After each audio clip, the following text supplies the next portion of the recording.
The case of Holly Bobo is, at its heart, a profound and enduring tragedy. It really is. She was just 20 years old, a nursing student, getting her life started, when she was taken from her own home in Darden, Tennessee, back in 2011. And what followed was, it wasn't just a search. It became this sprawling legal saga that the sources we're looking at today's show was marked by an almost unbelievable level of complexity and controversy. It's so important to start by acknowledging the sorrow here for Holly Lynn Bobo and for her family. Absolutely. Everyone who knew her described her as sweet, shy. She was studying at the University of Tennessee at Martin, living at home with her parents, her brother, just a normal young woman. And then, her connection through her cousin, the country singer Whitney Duncan, it thrusts this very local, small-town tragedy onto a national stage almost immediately. Which adds a whole other layer of pressure to an investigation. It does. And our focus today, for you, is a really detailed exploration of the sources that a listener shared with us. We're not just going to retell the story people might already know. No.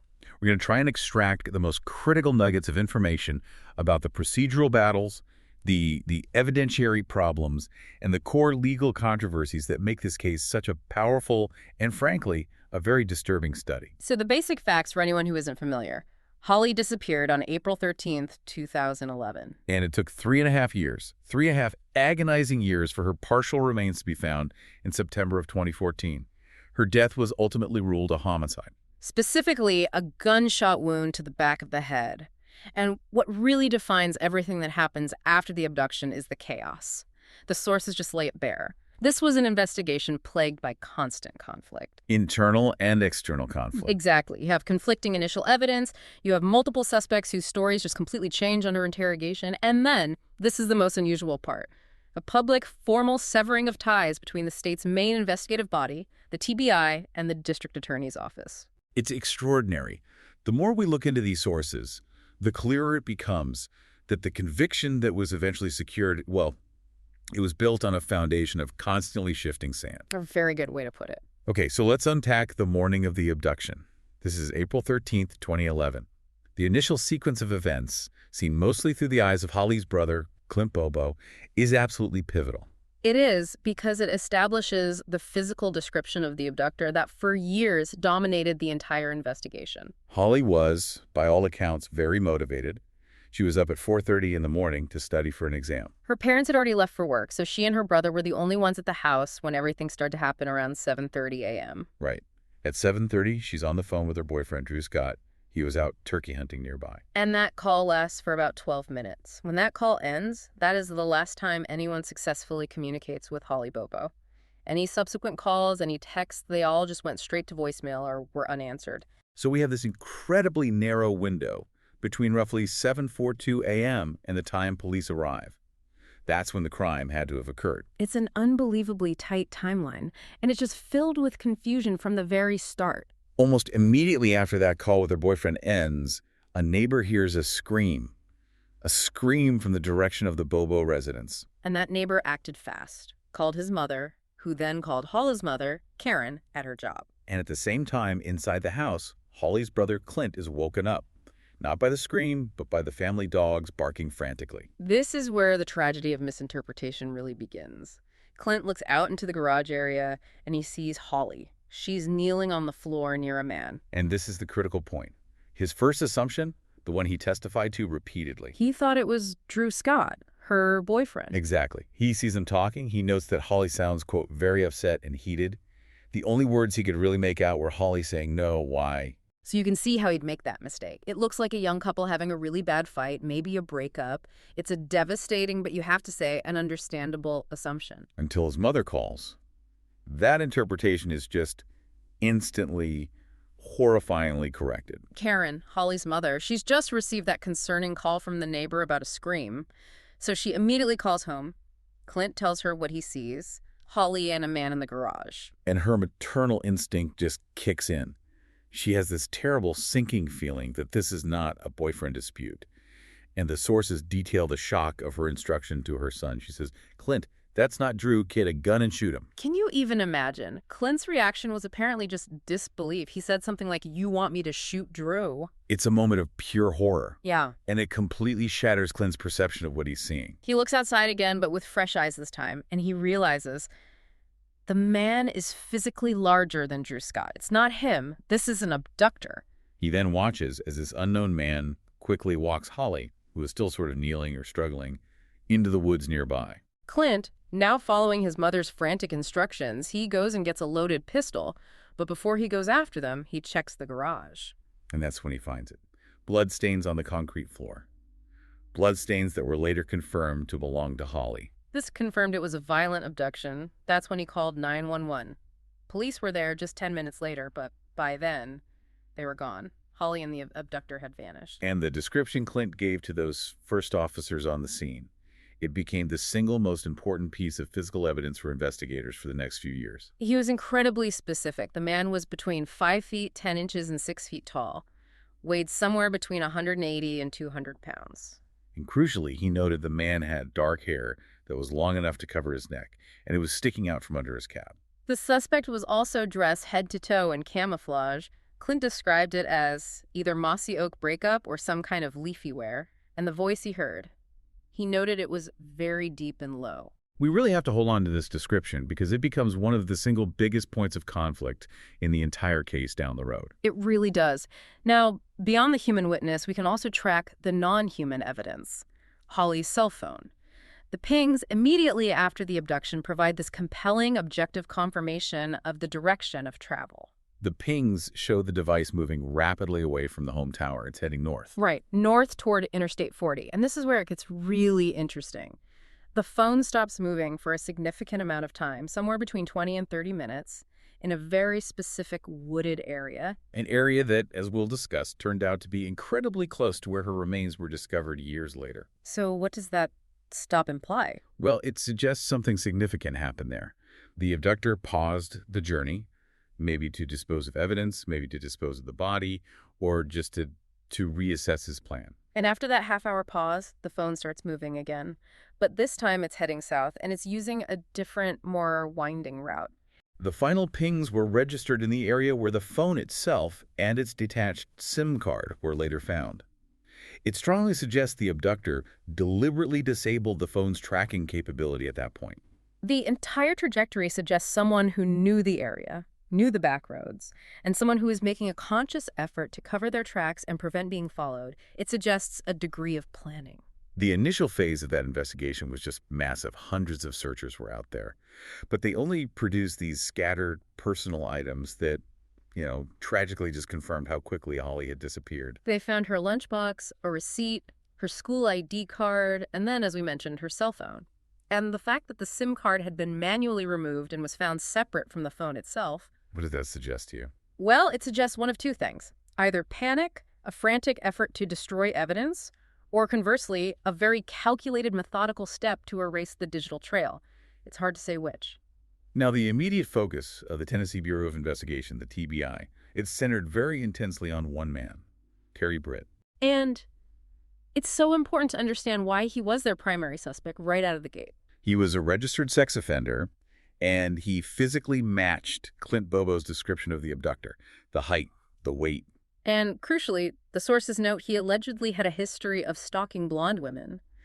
So for investigators, Britt was a compelling textbook suspect.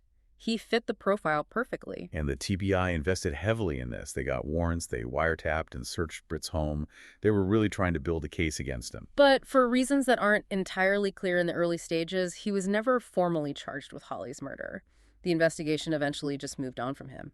But this is a critical point.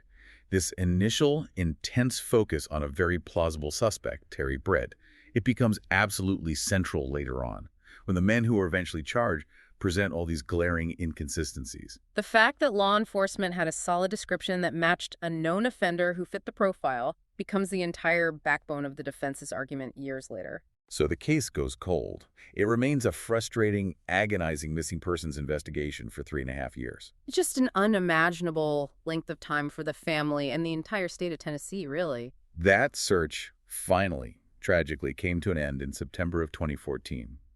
Holly's partial remains were found in northern Decatur County.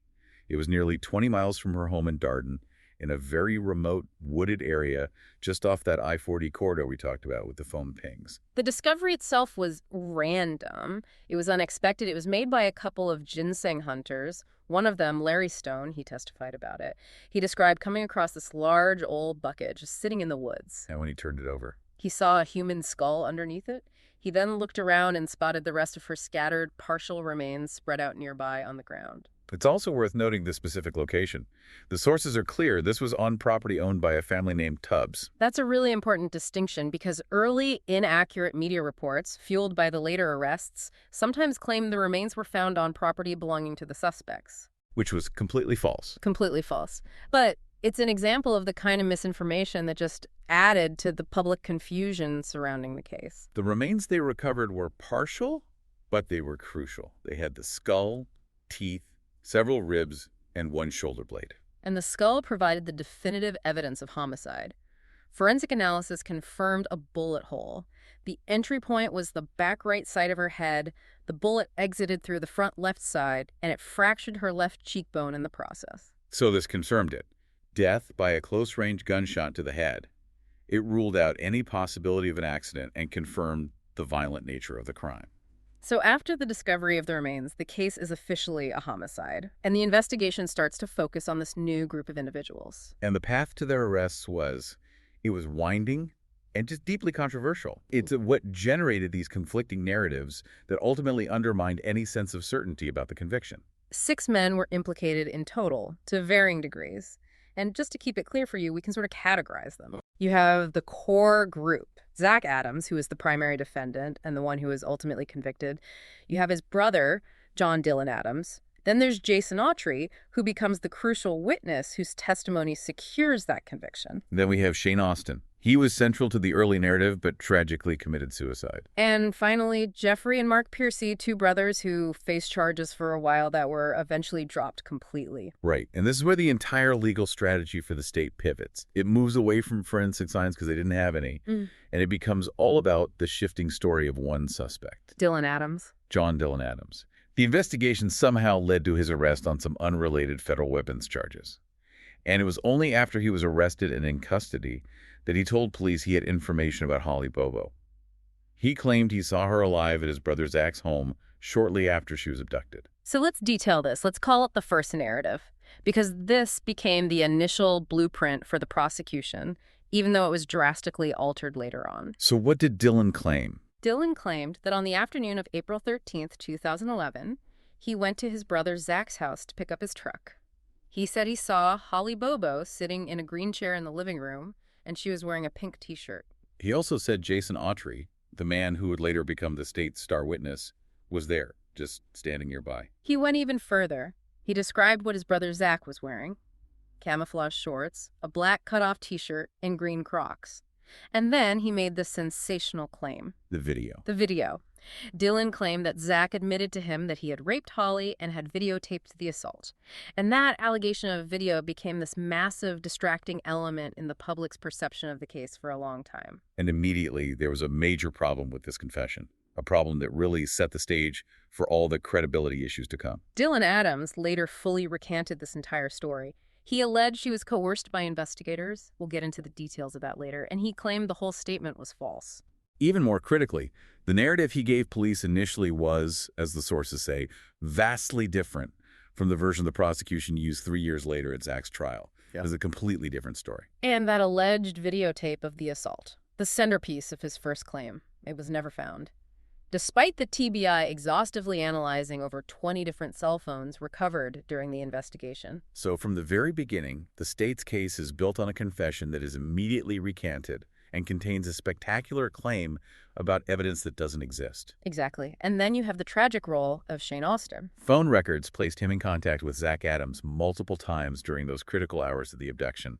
It suggested he was involved somehow, either in the crime itself or, more likely, in the cover-up and disposal of the body. So initially, he was offered this critical lifeline, immunity from all prosecution. In exchange for what? In exchange for leading police directly to the location of Holly's remains. A deal that quickly collapsed. It fell apart almost immediately. The district attorney withdrew the offer, and he went on the record saying that Austin had, quote, not been completely truthful, candid, forthcoming, or cooperative. Austin's attorney fought for months to keep him from being charged, but the pressure just kept escalating. And then a year later, in February of 2015, Shane Austin was found dead. Suicide. In a hotel room in Florida, his attorney publicly blamed his death squarely on the investigators' tactics. He described their methods as a witch hunt that relied on rumor and continuous threats of prosecution, and said it just pushed Austin over the edge, all while the attorney continued to insist his client was innocent and had been cooperative. And the investigation just kept running down these sensational but ultimately dead-end leads. The case of the Piercy brothers is a perfect example of this. Jeffrey and Mark Piercy were arrested in July of 2014, and this was based entirely on the testimony of Jeffrey's former roommate, a woman named Sandra King. And she made another claim about a video. She did. King alleged that Jeffrey had shown her a very brief video clip. She said it depicted Zach Adams assaulting Holly Bobo, who was tied up and crying. King claimed she saw the clip, but not the actual alleged assault, and she claimed that Mark Piercy was the one who shot the video. This entire thread just disintegrated under any kind of scrutiny. It did. Both Piercy brothers vehemently denied any such video ever existed. Jeffrey claimed that Sandra King had misunderstood a conversation he was having about his ex-wife, whose name also happened to be Holly. And again, the lack of any physical evidence, the video was never found despite all that analysis. It meant the charges against both Jeffrey and Mark were eventually dropped. And the Piercy brothers and this whole sensational video allegation were essentially erased. They weren't even mentioned in the prosecution's official narrative that was presented at the final trial. So you see the pattern here. The early investigation was just built on a series of these highly volatile, quickly retracted, or completely unverified claims. So by the time Zach Adams' trial finally starts in 2017, the prosecution is facing this massive foundational challenge. They've ruled out their key initial suspect, Terry Britt. They've lost a potential co-conspirator, Shane Austin, to suicide. They've dropped charges against the Piercy brothers. And they still have absolutely no forensic connection to the victim. The source material is very clear on this. The prosecution's case was overwhelmingly circumstantial. The quote is, no DNA or other forensic evidence tying him to the murder. So the entire case, its entire viability, rested on one thing. Getting direct testimony from an accomplice. And that crucial figure was Jason Autry. He agreed to a plea bargain for a significantly reduced sentence. It was a calculated trade. His testimony in exchange for his freedom. And Autry's testimony became the state's official narrative, but it contradicted nearly every single significant detail of Dylan Adams' initial, now recanted confession. A completely new story. So let's look at this second narrative, Autry's version, because this is the story the jury ultimately heard and clearly believed. Autry testified that he was not involved in the initial abduction at all. Right. He claimed his involvement only began later in the day when he went to Shane Austin's home to buy drugs. He says that once he got there, he saw Austin and the Adams brothers getting rid of evidence. And crucially, he claimed that Zach Adams had a body wrapped in a multicolored blanket in the back of his white truck. This new narrative introduced the most gruesome and shocking details of the entire case. Autry testified that he agreed to help Zach get rid of the body. They drove it to the Tennessee River near the I-40 bridge. And the plan, according to Autry, was to gut the body. To cut it open, specifically to make sure that it would sink and never float back to the surface. And this is where the story takes a turn that must have been just absolutely horrifying for the jury to hear. Autry claimed that as they were unloading the body near the river, they made a shocking discovery. Holly Bobo was still alive. I can't even imagine. That moment is just, it's impossibly shocking. It speaks to a level of calculated depravity that's hard to comprehend. And according to Autry, upon this realization, Zach Adams shot her in the back of the head. They then feared the gunshot had attracted attention, so they loaded the body back into the truck. Autry testified that Adams later dropped him off, saying he was going to go dump the body near a specific area known as Kelly Ridge. We have to pause on that detail, because while that's a very compelling story in court, we know from the discovery of her remains that they were found in northern Decatur County. A significant distance and a completely different location from Kelly Ridge. So right away, this major discrepancy raises questions about how accurate Autry's knowledge really was, specifically about the disposal site, even if other parts of his story seem to align with some of the evidence. The prosecution's overall theory at trial had to try and merge all of this. They had the phone data, they had the location knowledge, and now they had Autry's specific details. So they alleged that Austin and the Adams brothers had gone to the Bobo home to teach Clint Bobo how to make methamphetamine. An allegation that Clint Bobo himself vehemently denied, by the way. Vehemently. Their theory continued that Holly then came out screaming and hollering after finding them, and that's what triggered the abduction. The prosecution then theorized that Shane Austin was the man Clint described, based on his height and weight, and that all three men then raped her in a local barn owned by Austin's grandmother. To bolster this, to try and prop up the circumstantial case, the prosecution relied heavily on non-forensic evidence. These contextual details that were meant to paint Adams as a guilty man. For example, a neighbor of the Bobo family testified they saw a white truck speeding away on the morning of the murder.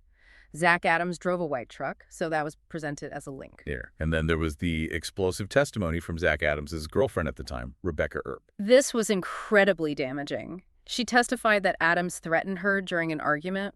She recounted his exact words. He said he would tie me up just like he did Holly Bobo, and nobody would ever see me again. A direct, alleged admission of guilt. Another inmate also testified that Adams threatened his own brother, saying he'd put him in a hole beside her if he didn't cooperate. And finally, the weapon. The prosecution introduced an Arminius .32 caliber revolver. A local man claimed Austin and Autry sold him this gun for drugs and that they'd retrieved it from a body of water. But this piece of evidence was a real double-edged sword for the prosecution. They had a gun, but they couldn't tie it to the victim. Precisely. The forensic testing was completely inconclusive. They were unable to link the gun to the bullet that killed Holly through any ballistics tests, and crucially, no DNA, no fingerprints belonging to Adams, Autry, or Austin were ever recovered from it.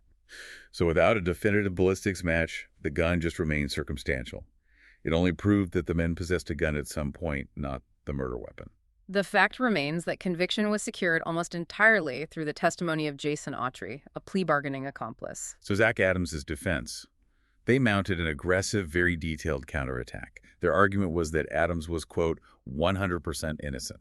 And their strategy focused entirely on one thing, demolishing the credibility of Jason Autry. The defense asserted that Autry had simply fabricated his entire testimony, and that he only did so after he was given full access to the state's discovery material. And that is a devastating assertion to make in a court of law.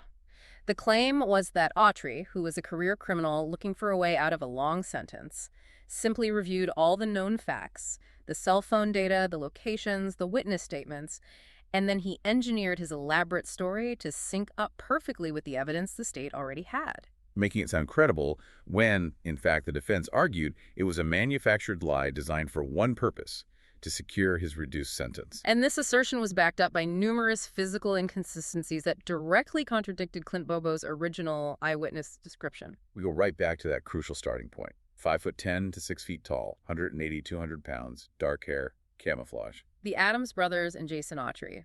They were all deemed either too tall, too slim, or too heavy to match this description. None of them were a good fit. Shane Austin was the only one who was close to the correct weight and height.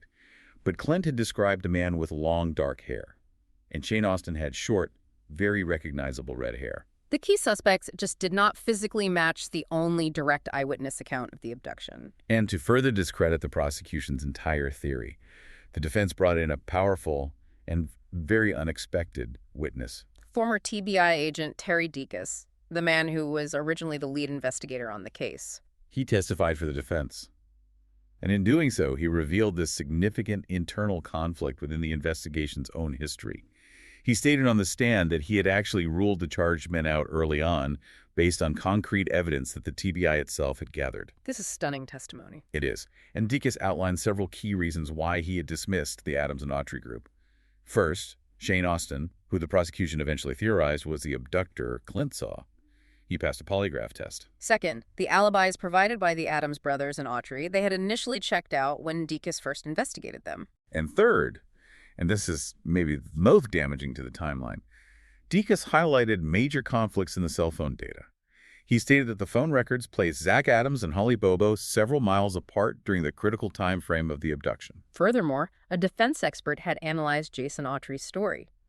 And that expert showed that for the travel time Autry claimed, driving the body to the river and back to a line with the known cell phone pings, the men would have had to maintain an average speed of 106 miles per hour. On winding, unpaved gravel roads. It's mathematically, physically implausible. It undermines the entire account from the star witness. And finally, a palm print was found on Holly's car during the initial investigation.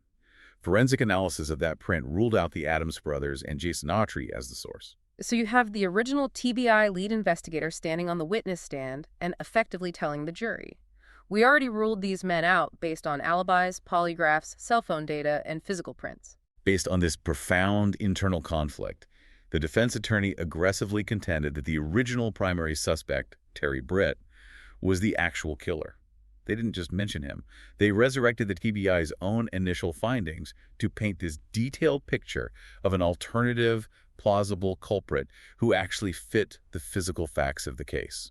And the defense's case for Britt was robust. He was a convicted sex offender with multiple rape convictions, a history of stalking blonde women, most importantly. He fit the physical description. Exactly, the exact physical description provided by Clint Bobo. Moreover, Clint Bobo has played a voice sample of Britt's, and he confirmed it was very similar to the deep, low voice he heard that morning. So you have both physical and auditory corroboration for the defense's theory. And Dickus's testimony just reinforced this focus on Britt. He highlighted all the problems he had found in Britt's story back in 2011. Dickus testified that Britt had fabricated an alibi for the morning of the abduction. He claimed his wife, Janet, was home helping him install a bathtub. But Dickus discovered that Janet had actually gone to work that morning. And Britt called her and told her to leave work early on the biggest news day in the county's history. And while they produced a handwritten receipt for this bathtub, Dickus couldn't find any record of the sale at the store. Dickus also confirmed Britt's suspicious behavior after the abduction. He testified that Britt significantly changed his appearance by cutting his hair, which effectively erased that long, dark hair sticking out of the cap detail that Clint had provided. And critically, that palm print on Holly's car that excluded the Adams Autry group, the handprint could not exclude Terry Britt. And to put a final capstone on this whole alternative suspect theory, a senior inspector from the U.S. Marshals Service testified that Terry Britt, when he was questioned, once said, "Sounds like you have it all figured out," and he even offered to plead to it. While the conditions of that potential plea were never specified, it certainly presented a powerful inference to the jury. Here's a man who fits the description, has a history of these exact crimes, fabricates an alibi, changes his appearance, and at one point offers to confess. So the defense has established this physically plausible suspect with a fabricated alibi and a matching voice.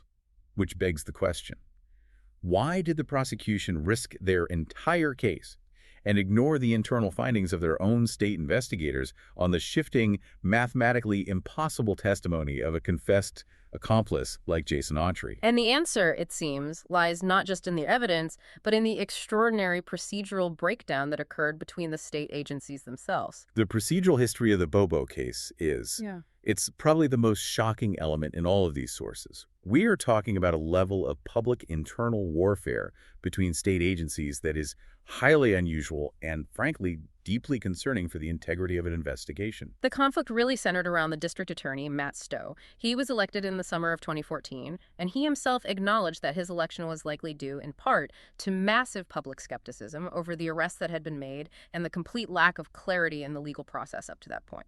And defense attorneys John Herbison and Jennifer Thompson, they leveled some very serious accusations against the DA's office.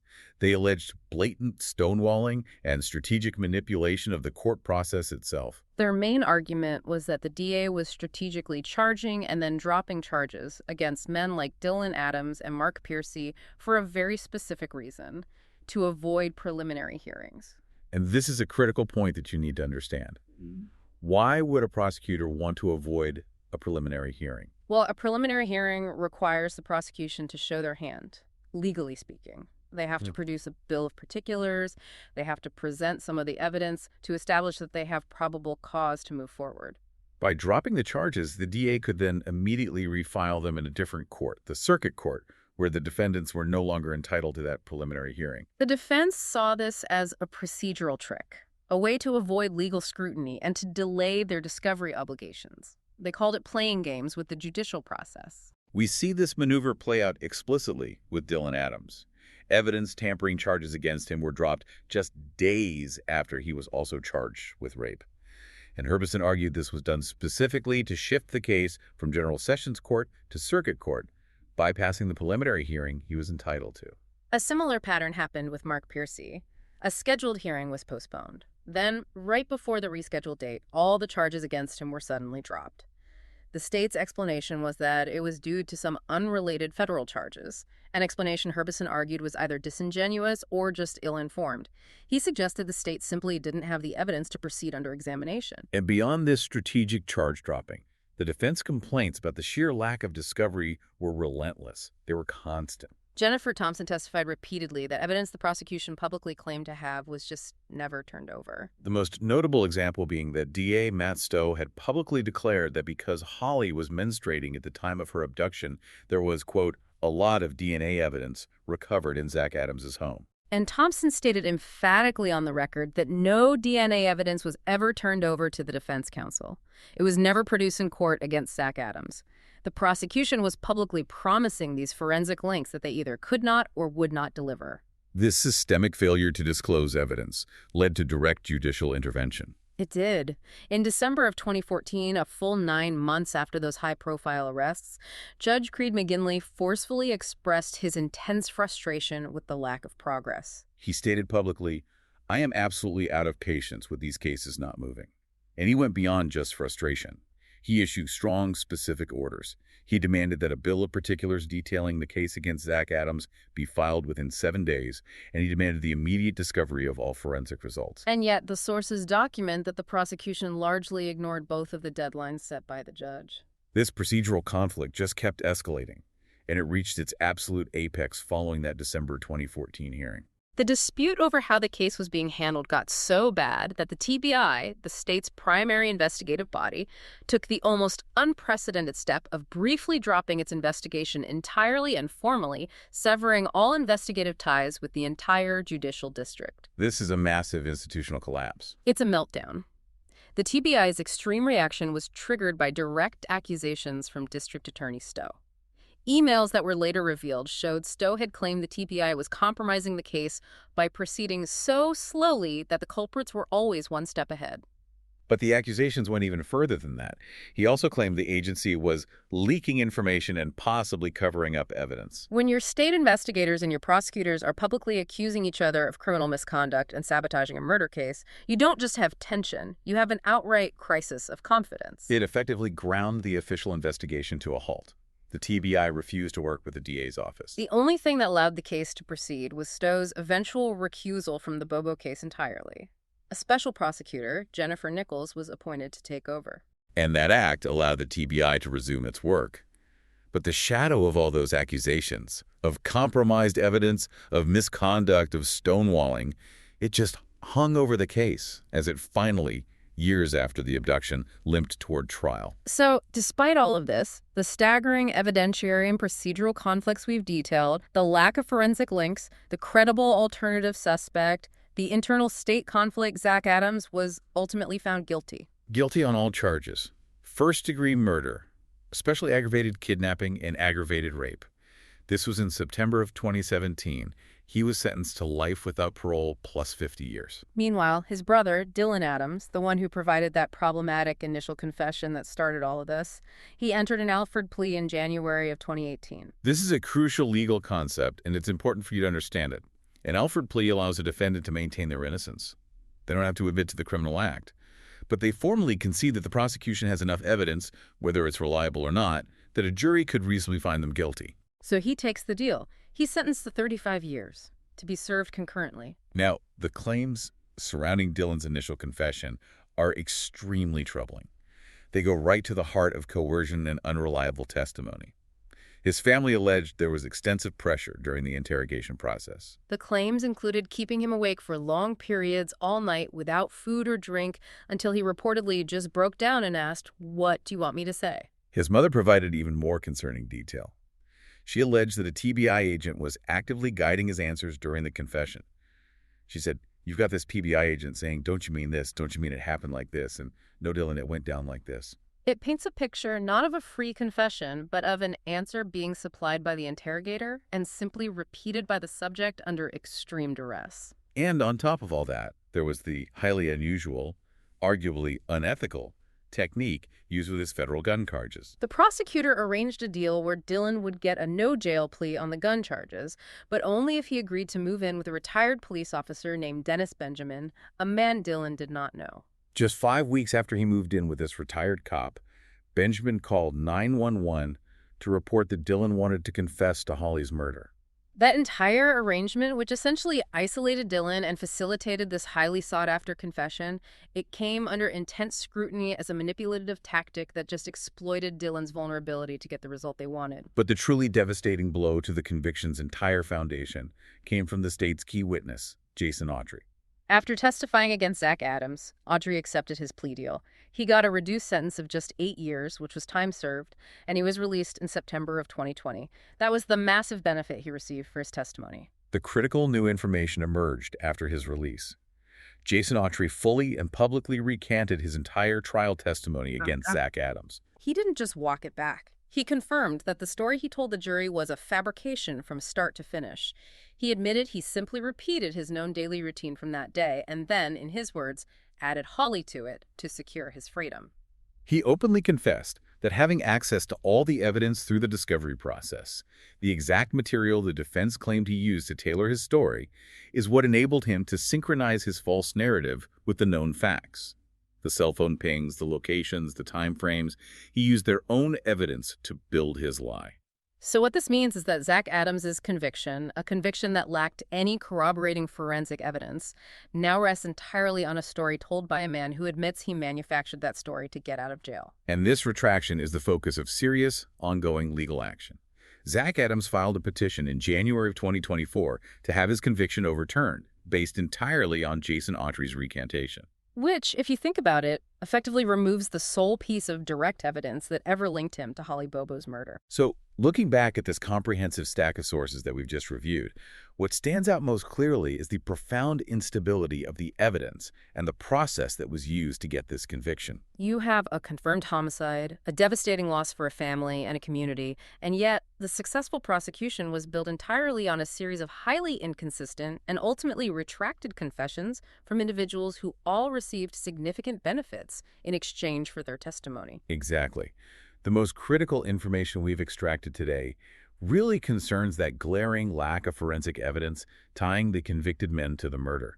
We've detailed the compelling and consistent circumstantial evidence that pointed toward an alternative, physically plausible suspect in Terry Britt. And we analyzed that almost unbelievable procedural conflict between the TBI and the DA's office, a highly divisive process that just compromised any confidence in the investigation right from the start. And we can't overlook the compounding effects of all the external factors. The intense national media coverage ensured that misinformation just spread like wildfire. Reports incorrectly claiming Holly was dragged, not walked, into the woods, or erroneously placing the remains on Zach Adams' family property. All of that just complicated both the public's and the judicial system's perception of the facts. And add to that the scores of entirely false tips, claims from psychics. It forced investigators to waste countless hours chasing leads that were completely unreliable, all while they were simultaneously fighting these battles internally. This entire case study raises a really important question for you to consider, especially when we think about the integrity of the justice system as a whole. The system often has to rely on the testimony of cooperative witnesses, especially when physical evidence just isn't there. But in a tragic and complex case like Holly Bobo's, when a conviction is secured based on the testimony of a witness who gets a massive benefit time served for a murder, and then that same witness later retracts their entire story, claiming it was all a lie, how do we proceed? The challenge remains. How do we balance the understandable, desperate need to seek justice for a heinous crime and provide some sense of closure for the family with the fundamental requirement for reliable, uncoerced truth? The fact that a conviction still stands, based almost exclusively on testimony that the star witness now admits was a complete fabrication, it means the pursuit of definitive justice in this case is far from over. Thank you for engaging with this serious analysis of the source material. Thanks for listening.